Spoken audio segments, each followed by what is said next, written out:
يا أيها الذين آمنوا لا ترفعوا أصواتكم فوق صوت النبي ولا تجهروا له بالقول كجهر بعضكم لبعض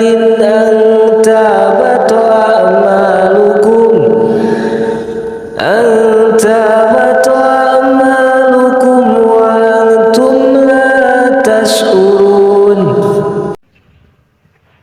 Di dalam surat Al-Hujurat ayat kedua, wahai orang-orang yang beriman, janganlah kamu meninggikan suaramu melebihi suara Nabi, dan janganlah kamu berkata kepadanya dengan suara keras, sebagaimana kerasnya suara sebagian kamu terhadap yang lain.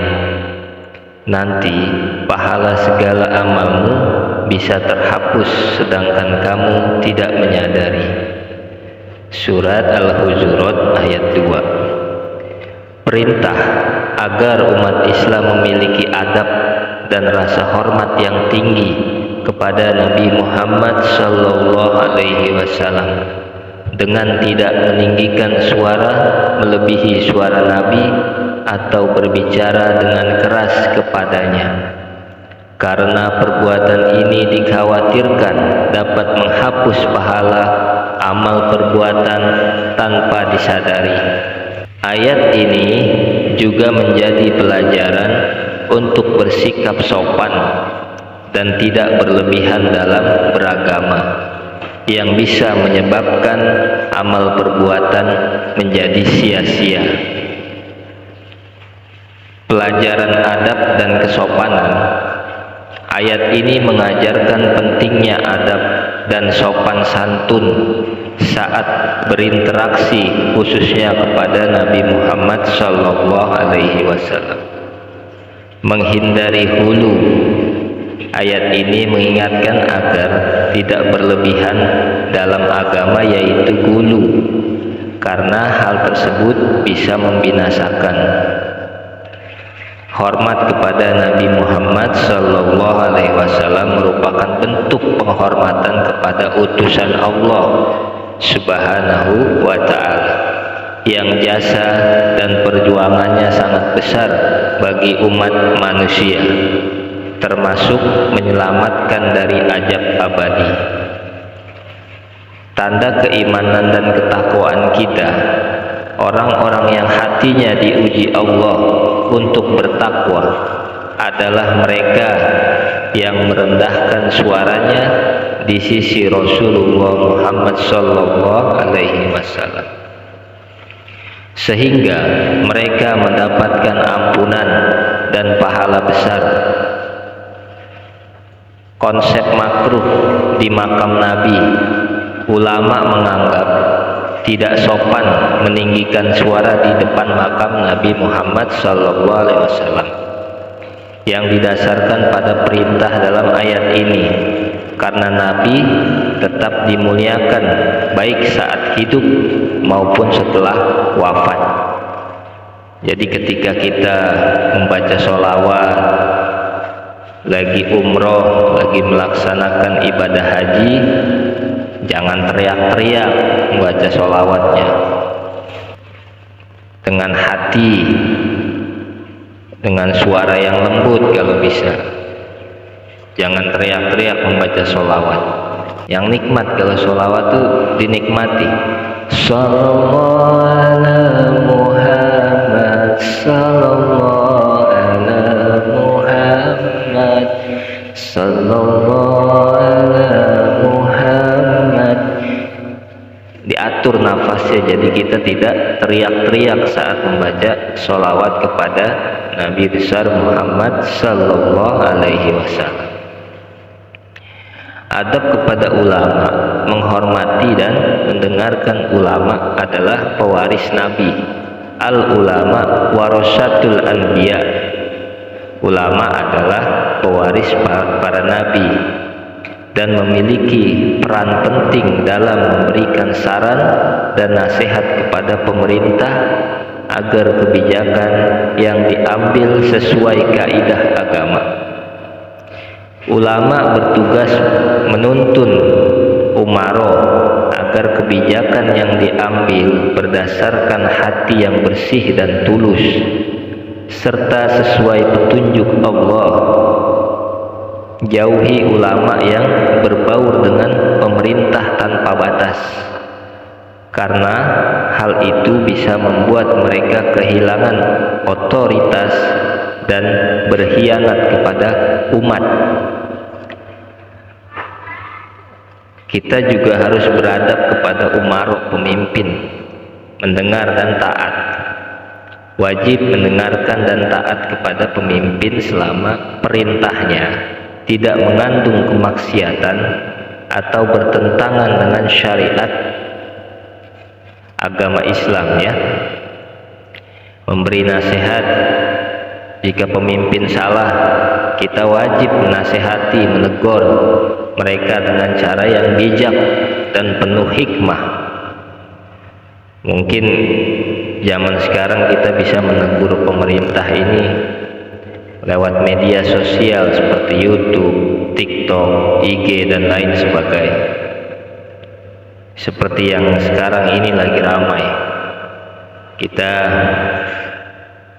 sebagai rakyat mengajukan kepada pemerintah dan anggota DPR agar DPR RI mengesahkan undang-undang perampasan aset bagi pelaku korupsi yang sudah terbukti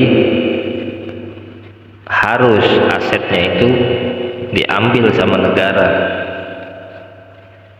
Nah, ini kita rakyat lagi meminta terus, ya, melalui media sosial. Kita juga mendukung kepemimpinan yang benar. Umat harus mendukung pemimpin yang adil, bijaksana, dan jujur demi kemaslahatan rakyat. Sinergi dan tanggung jawab, sinergi ulama dan umaro. Keduanya harus bersinergi dan berkolaborasi dengan baik untuk menjaga pemerintahan yang adil, bijaksana, dan jujur. Tanggung jawab kita umat sebagai bagian dari pemerintahan juga memiliki tanggung jawab untuk mengawal kepemimpinan dan memastikan kebijakan yang diambil sesuai dengan nilai-nilai tauhid dan akidah. Allah Subhanahu wa ta'ala berfirman di dalam surat An-Nisa ayat 59, A'udzu billahi minasyaitonir rajim. Ya ayyuhalladzina amanu atti'ullaha wa atti'ur rasula wa ulil amri minkum fa in tanaza'tum fi syai'in farudduhu ilallahi war rasuli in kuntum tu'minuna billahi wal yaumil akhir zalika khairu wa ahsanu tawila. Dalam tafsir Al-Wazid, Syekh Wahbah Az-Zuhaili menjelaskan, wahai orang-orang mukmin, taatlah kepada Allah dalam apa yang diturunkannya dalam Al-Quran. Taatlah kepada Rasulullah dalam sesuatu yang tercantum dalam sunnah dengan tegas, dan taatlah kepada ulama yang memerintahkan kebaikan serta para pemimpin dan orang yang punya otoritas dalam perkara yang mereka perintahkan berupa ketaatan kepada Allah dan kebaikan yang bersifat umum terkait masalah keduniaan. Ketika kalian berselisih dalam hal yang terkait urusan agama dan dunia, maka kembalilah perkara tersebut kepada Al-Quran dan Sunnah yang suci jika kalian benar-benar beriman kepada Allah dan hari akhir, yaitu sesungguhnya hal itu merupakan tindakan orang yang beriman, dan mengembalikan perkara tersebut kepada Al-Quran dan Sunnah itu lebih baik bagi kalian di sisi Tuhan, dan merupakan tempat rujukan paling baik daripada kalian mengembalikannya kepada hawa nafsu kalian. Ayat ini turun untuk Abdullah bin Hudzafah yang diutus Rasulullah Sallallahu Alaihi Wasallam secara rahasia. Nanti terakhir kita bahas lagi. Mengamalkan isi Al-Quran dan melaksanakan segala hukum yang telah ditetapkannya, baik yang terasa berat maupun tidak sesuai keinginan pribadi, karena segala perintah Allah mengandung maslahat. Taat kepada Rasulullah, mengikuti ajaran-ajaran yang dibawa oleh Rasulullah Muhammad Sallallahu Alaihi Wasallam, yang berfungsi menjelaskan isi Al-Quran kepada manusia. Taat kepada ulil amri, menunduk dan mematuhi pemimpin di antara kalian seperti ulama, khalifah, pemimpin, instansi, atau siapapun yang memiliki kekuasaan dan mampu dipatuhi perintahnya.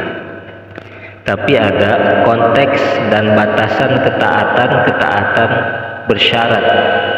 Ketaatan kepada ulil amri umarah tidaklah mutlak seperti ketaatan kepada Allah dan Rasul, tapi bergantung pada ketaatan ulil amri itu sendiri kepada Allah dan Rasulnya.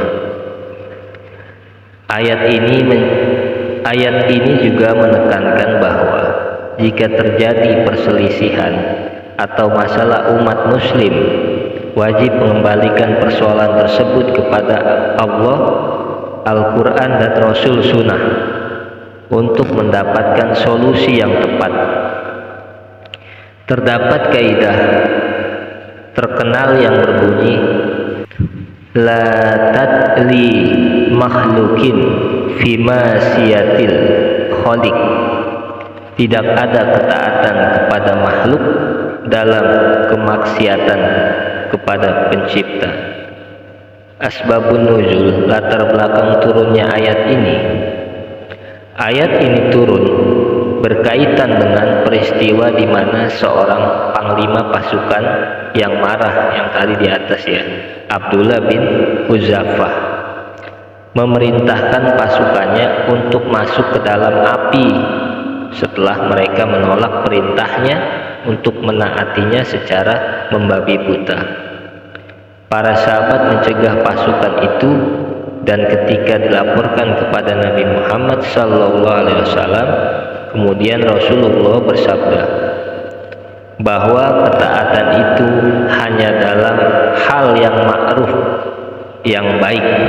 Jadi ketika kita taat kepada umarah, taatnya kepada perintahnya yang baik.